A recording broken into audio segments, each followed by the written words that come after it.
ನಮಸ್ಕಾರ ವೀಕ್ಷಕರೇ. ಚಿಂತಾಮಣಿ ತಾಲೂಕಿನ ಬಟ್ಲಹಳ್ಳಿ ಸರ್ಕಾರಿ ಪ್ರೌಢಶಾಲೆ ಆವರಣದಲ್ಲಿ 37ನೇ ರಾಷ್ಟ್ರೀಯ ರಸ್ತೆ ಸುರಕ್ಷತಾ ಸಪ್ತಾಹ ಕಾರ್ಯಕ್ರಮದಲ್ಲಿ ಕಾನೂನು ಸೇವಾ ಸಮಿತಿ ವಿಭಾಗ, ಪೊಲೀಸ್ ಇಲಾಖೆ, ಆರೋಗ್ಯ ಇಲಾಖೆ ಮತ್ತು ಶಿಕ್ಷಣ ಇಲಾಖೆ ಚಿಂತಾಮಣಿ ಇವರ ಸಹಯೋಗದೊಂದಿಗೆ ವಿದ್ಯಾರ್ಥಿಗಳಿಗೆ ಜಾಗೃತಿ ಶಿಬಿರ ಕಾರ್ಯಕ್ರಮ ಹಮ್ಮಿಕೊಳ್ಳಲಾಗಿತ್ತು. ವಿದ್ಯಾರ್ಥಿಗಳನ್ನು ಉದ್ದೇಶಿಸಿ ವಕೀಲರಾದ ಶ್ರೀಮತಿ ವಿದ್ಯಾರವರು ಮಾತನಾಡಿ, ಬಾಲ್ಯ ವಿವಾಹದಿಂದ ಆರೋಗ್ಯದ ಮೇಲೆ ಆಗುವ ದುಷ್ಪರಿಣಾಮಗಳ ಬಗ್ಗೆ ತಿಳಿಸಿದರಲ್ಲದೆ ಇದರಿಂದ ಶಿಕ್ಷಣದಿಂದ ವಂಚಿತರಾಗುತ್ತಾರೆ ಎಂದು ಹೇಳಿದರು. BO ಕಚೇರಿಯ ECO ಶ್ರೀಮತಿ ದೇವಮ್ಮರವರು ಪೋಕ್ಸೋ ಕಾಯ್ದೆ ಬಗ್ಗೆ ಸವಿಸ್ತಾರವಾಗಿ ವಿವರಿಸಿದರಲ್ಲದೆ ಸಾಮಾಜಿಕ ಜಾಲತಾಣಗಳಲ್ಲಿ ಹದಿಹರೆಯದ ಹೆಣ್ಣು ಮಕ್ಕಳನ್ನು ಯಾವ ರೀತಿ ವಂಚಿಸುತ್ತಾರೆ ಎಂಬುದರ ಬಗ್ಗೆ ಮಕ್ಕಳಿಗೆ ಉದಾಹರಣೆಯಾಗಿ ಹೇಳಿದರು. ಕಾರ್ಯಕ್ರಮದಲ್ಲಿ ವಕೀಲರಾದ ಭಾರತೀರವರು, ಬಟ್ಲಹಳ್ಳಿ ಸರ್ಕಾರಿ ಪ್ರೌಢಶಾಲೆಯ ಮುಖ್ಯ ಶಿಕ್ಷಕ N ಸುರೇಶ್ ರವರು ಮತ್ತು ASI M ಪಾಷಾರವರು ಮಾತನಾಡಿದರು.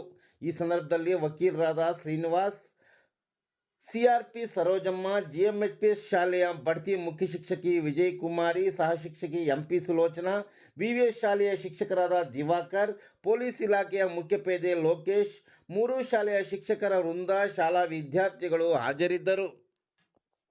ಇವೆಲ್ಲ ತಡೆಗಟ್ಟಕ್ಕಂತ ಜವಾಬ್ದಾರಿಗಳು ನಿಮ್ಮಲ್ಲಿದೆ. ಸೊ ಹಾಗಾಗಿ ಎಲ್ಲರೂ ಸಹ ಏನು ನಾವು ಇವತ್ತು ಬಂದು ಇಲ್ಲಿ ನೀವು ಕೇಳಿದೀವಿ, ತಿಳುವಳಿಕೆಯನ್ನ ತಗೊಂಡು ಏನಾದ್ರೂ ಡೌಟ್ಸ್ ಇದ್ರೆ ಕ್ಲಾರಿಫಿಕೇಶನ್ ಮಾಡ್ಕೊಂಡು, ಆಯ್ತಾ, ನೀವು ಯಾರು ನಿಮ್ಮ ಅಕ್ಕಪಕ್ಕ ಮನೆಯಲ್ಲಿ ಯಾವ್ದಾದ್ರು ಮಕ್ಕಳಿಗೆ ಬಾಲ್ಯ ವಿವಾಹವನ್ನ ಮಾಡ್ತಾ ಇದ್ದಾರೆ ಅಂತ ಹೇಳಿದ್ರೆ ದಯವಿಟ್ಟು ಅದನ್ನ ತಡೆಗಟ್ಟಿ ಅಂತ. 1098 ಅಂದ್ರೆ 8, 9, 10ನೇ ತರಗತಿಯ ಮಕ್ಕಳಿಗೆ ಅಲ್ವಾ, ಅದನ್ನ 1098 ಅಂತ ನಂಬರ್ ಮಾಡಿರುವಂತದ್ದು. ಅರ್ಥ ಆಯ್ತಾ? ಮತ್ತೆ 112 ಅಲ್ವಾ. ಈಗ ಏನ್ ಪೋಕ್ಸೋ ಅಂದ್ರೆ ಏನ ಯಾರಾದ್ರೂ ಹೇಳ್ತೀರಾ ಅಲ್ವಾ? ಈಗ ಮೊದ್ಲಿಗೆ ಸೇಫ್ ಟಚ್ ಅನ್ಸೇಫ್ ಟಚ್ ಬಗ್ಗೆ ನಿಮ್ಗೆಲ್ರಿಗೂ ಗೊತ್ತಿದ್ಯಾ? ಮೊದ್ಲು ಗುಡ್ ಟಚ್ ಬ್ಯಾಡ್ ಟಚ್ ಅಂತ ಹೇಳ್ತಾ ಇದ್ರು, ಅದು ಬೇಡ ಅಂತ ಈಗ ಸೇಫ್ ಟಚ್ ಮತ್ತೆ ಅನ್ಸೇಫ್ ಟಚ್ ಬಗ್ಗೆ ಈಗ ಮೇಡಮ್ ಅವ್ರು ಹೇಳ್ತಾ ಇದ್ರು, ಬಸ್ಸಲ್ಲಿ ಬರ್ತಾ ಇರ್ತೀರಾ ಮತ್ತೆ ಗಾಡಿಗಳಲ್ಲಿ ಬರ್ತಾ ಇರ್ತೀರಾ ಅಲ್ವಾ, ಆ ಸಂದರ್ಭದಲ್ಲಿ ಬಸ್ಸಲ್ಲಿ ತುಂಬಾ ರಶ್ ಇದ್ರೆ ಏನ್ ಮಾಡ್ತಾರೆ, ಅವಾಗ ನೀವು ಯಾವ ರೀತಿ ಒಂದು ನಿಮ್ಮನ್ನ ನೀವು ರಕ್ಷಣೆ ಮಾಡ್ಬೇಕಂತಾನೆ ಕೆಲವು ಸಂದರ್ಭದಲ್ಲಿ ನುಗ್ತಾ ಇರ್ತಾರೆ ಅಲ್ವಾ. ನಿಮ್ಗೆ ಗೊತ್ತಾಗುತ್ತೆ ಬೇಕಂತಾನೆ ನುಗ್ತಾ ಇರ್ತಾರ ಇಲ್ಲ ರಶ್ ಆಗಿ ಮುಂದೆ ಹೋಗಿ ಅಂತ ಹೇಳ್ತಾರ ಅಂತ ನಿಮ್ಗೆಲ್ರಿಗೂ ಗೊತ್ತಿರುತ್ತೆ. ಅದನ್ನ ನೋಡ್ಕೊಂಡು ಯಾಕೆ ಈ ಒಂದು ಬಾಲ್ಯ ವಿವಾಹ ಆಗ್ಬೋದು, ಪೋಕ್ಸೋ ಆಗ್ಬೋದು, ಈಗೆಲ್ಲ ಸಹ ನೀವು ಮೊಬೈಲ್ಗಳು ಜಾಸ್ತಿ ನೋಡ್ತೀರಾ ಅಂತ ಅನ್ಕೊಂತೀನಿ. ಒಂದೇ ಒಂದು ಘಟನೆಯನ್ನ ನಿಮ್ ಜೊತೆ ಹಂಚ್ಕೋಬೇಕು ಅಂತ ಮಾಡಿದೆ ಅಂದ್ರೆ, ಇದು ಯಾವ್ದು ಇನ್ಸ್ಟಾಗ್ರಾಮ ಏನದು, ಇನ್ಸ್ಟಾಗ್ರಾಮ್ ಅಲ್ಲೇ ಆಯ್ ಅಂದ ತಕ್ಷಣ ಈ ಒಬ್ಬ ಹುಡುಗ ಆಯ್ ಅಂತ ಮೆಸೇಜ್ ಮಾಡಿದ್ರೆ ಹುಡುಗಿ ಸ್ವಲ್ಪ ರಿಪ್ಲೈ ಮಾಡಿದ್ದಾಳೆ. ಮತ್ತೆ ಹಾಗೆ 1 ದಿನ 2 ದಿನ ಕಳೆದ ತಕ್ಷಣ ಅವನೇ ಈ ತರನೇ ಮಾಡ್ಕೊಂಡು ರಾತ್ರಿ ಎಲ್ಲ ಅವಳು ನಿದ್ದೆ ಮಾಡಿಲ್ಲ, ಮತ್ತೆ ಮೆಸೇಜ್ ಮೇಲೆ ಮೆಸೇಜ್ ಮಾಡ್ಕೊಂಡು ಅವರು ಯಾವ್ದು ಏನು ಅಂತ ಕೇಳ್ಕೊಂಡು ರಾತ್ರಿ 5 ಗಂಟೆ ಸಮಯಕ್ಕೆ ಕರೆಕ್ಟ್ ಆಗಿ ಅವ್ರ ಮನೆ ಹತ್ರ ಬಂದಿದ್ದಾನೆ ಹುಡುಗ. ಅವರಮ್ಮ ಹಾಲು ಕುಡಿಯಕ್ಕಂತ ಹೇಳ್ಬಿಟ್ಟು ಎದ್ದಿದ್ದಾಳೆ. ಅವರಮ್ಮ ಹಾಲು ಕರಿಯೋದಿಕ್ಕೆ ಹೋಗಿದ್ರೆ ಇವಳನ್ನ ಕರ್ಕೊಂಡು ಅವನು ತಮಿಳ್ನಾಡಲ್ಲಿ ಮತ್ತೆ ಹೊರಟೋಗಿದ್ದಾರೆ. ಮತ್ತೆ ಅವರಪ್ಪ ಅವರಮ್ಮ ಗಾಬರಿ ಕೊಡ್ಕೊಂಡು ಎಲ್ಲೋದು ಅಂತ ಹೇಳ್ಬಿಟ್ಟು ನೋಡಿದ ತಕ್ಷಣ ತಮಿಳ್ನಾಡಿನಲ್ಲಿ ಮತ್ತೆ ಪತ್ತೆ ಆದ್ರು. ಯಾಕೆ ಹೇಳ್ತಾ ಇದ್ದೀನಂದ್ರೆ, ಮೊಬೈಲು ಒಳ್ಳೇದಕ್ಕೋಸ್ಕರ ಉಪಯೋಗಿಸ್ಕೊಳ್ಳಿ. ಈ ತರ ಮೆಸೇಜ್ ಇಟ್ಟಿದ್ರೆ ನೀವು, ಯಾಕಂದ್ರೆ ಪೇರೆಂಟ್ಸು ಅನಕ್ಷರಸ್ಥರು ಇರ್ತಾರೆ, ನೀವು ಸ್ವಲ್ಪ ಫೋನನ್ನ ಹ್ಯಾಂಡಲ್ ಮಾಡ್ತೀರಾ, ಗಂಡ್ಮಕ್ಳು ಮಾಡ್ತೀರಾ ಹೆಣ್ಮಕ್ಳು ಮಾಡ್ತೀರಾ, ಅದಕ್ಕೋಸ್ಕರ ಒಳ್ಳೇದಕ್ಕೆ ಮಾಡ್ಕೊಳ್ಳಿ. ಈಗ ನಿಮ್ಮ ಪಾಠಗಳಿಗೆ ಸಂಬಂಧಪಟ್ಟಂತೆ ಏನಾದ್ರೂ ಬೇಕಾಗಿದ್ರೆ ಅದನ್ನ ಬಳಸ್ಕೊಳ್ಳಿ. ಯಾರೋ ಮೆಸೇಜ್ ಹಾಕಿದ್ರಂತ ರಿಪ್ಲೈ ಮಾಡಕ್ಕೆ ಹೋಗ್ಬೇಡಿ. ಅಂದ್ರೆ ನಿಮ್ಮ ರಿಲೇಷನ್ಸ್ ನಿಮ್ಗೆ ನಂಬಿಕೆ ಇರೋರಾದ್ರೆ ರಿಪ್ಲೈ ಮಾಡಿ ತೊಂದರೆ ಇಲ್ಲ. ಆದ್ರೆ ಯಾರೋ ಅನ್ನೋನ್ ಪರ್ಸನ್ ಮಾಡಿದಾನಂದ್ರೆ ನಿಮ್ಗೆ ಗೊತ್ತೇ ಇರಲ್ಲ, ಅವ್ರ ಬಗ್ಗೆ ನಿಮ್ಗೆ ಅವ್ರ ಮುಖ ಪರಿಚಯನೇ ಇರಲ್ಲ, ಅಂತವ್ರಿಗೆಲ್ಲ ನೀವು ಮೆಸೇಜ್ಗಳನ್ನ ಮಾಡಕ್ ಹೋಗ್ಬೇಡಿ.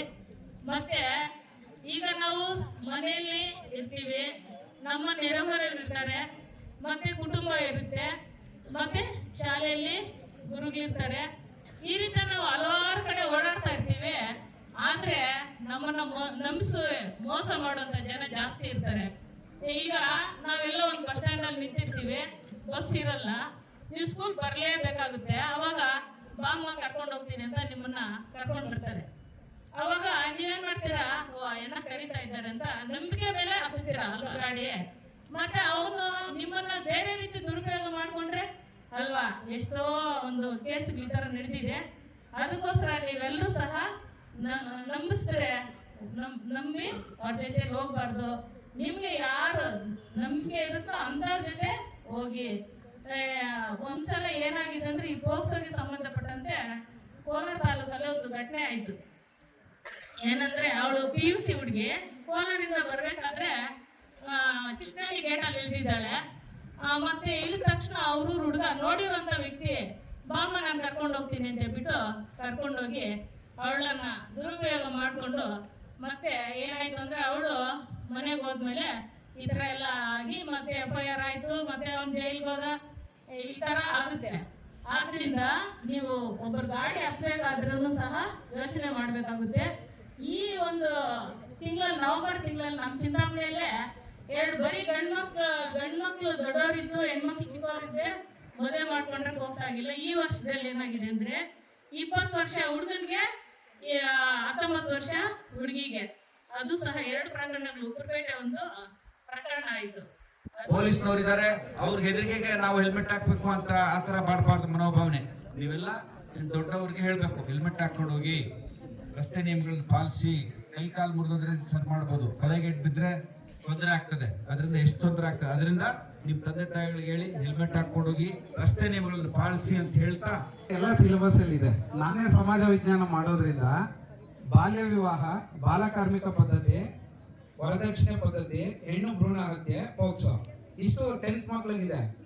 ನಮ್ಮ ಮಕ್ಕಳು ಮೇಡಮ್ ಕೇಳಿದಾಗ ಎದುರ್ಕೊಂಡ್ರು ಅಥವಾ ತುಂಬಾ ಚೆನ್ನಾಗಿ ಬರೀತಾರೆ ಎಕ್ಸಾಮ್ ಅಲ್ಲಿ, ಅಂದ್ರೆ ಅದು ಎಕ್ಸಾಮ್ ಪರ್ಪಸ್ ಮಾತ್ರ ಅನ್ಕೊಂಡಿರ್ತೀರಿ. ಅವೆಲ್ಲ ಸಮಾಜ ವಿಜ್ಞಾನದಲ್ಲಿ ನಾವು ಏನು ಓದ್ತೀವಿ, ನಾವು ಜೀವನಕ್ಕೆ ಸಂಬಂಧಪಟ್ಟಿದ್ದು. ಹಾಗಾಗಿ ಇಷ್ಟೊತ್ತು ಏನು ನಾವು ಸಿಲೆಬಸ್ ಹೇಳಿದಾಗ ಅದು ಪಾಠಕ್ಕೆ ಸಂಬಂಧಪಟ್ಟಾಗ ಆಗ್ತದೆ. ಈ ರೀತಿ ಅಧಿಕಾರಿಗಳು ಮತ್ತು ಪೊಲೀಸ್ ಇಲಾಖೆಯವರು ಮತ್ತೆ ಎಲ್ಲ ನಮ್ಮ ನ್ಯಾಯಾಂಗ ಇಲಾಖೆ ಸಂಬಂಧಪಟ್ಟಂತೆ ಎಲ್ಲ ಲಾಯರ್ಗಳು, ವಕೀಲರೆಲ್ಲ ಬಂದು ನಮ್ಮ ಶಾಲೆಗೆ ಮಕ್ಕಳಿಗೆ ತುಂಬಾ ಚೆನ್ನಾಗಿ ಸರಳವಾಗಿ ಮಕ್ಕಳ ಮನಮುಟ್ಟುವ ರೀತಿ ಅವರ ಜೀವನಕ್ಕೆ ಬಹುಮುಖ್ಯವಾಗಿ ಬೇಕಿರ್ತಕ್ಕಂಥ ಅಂಶಗಳನ್ನ ತಿಳಿಸ್ಕೊಟ್ಟಿದ್ದಾರೆ.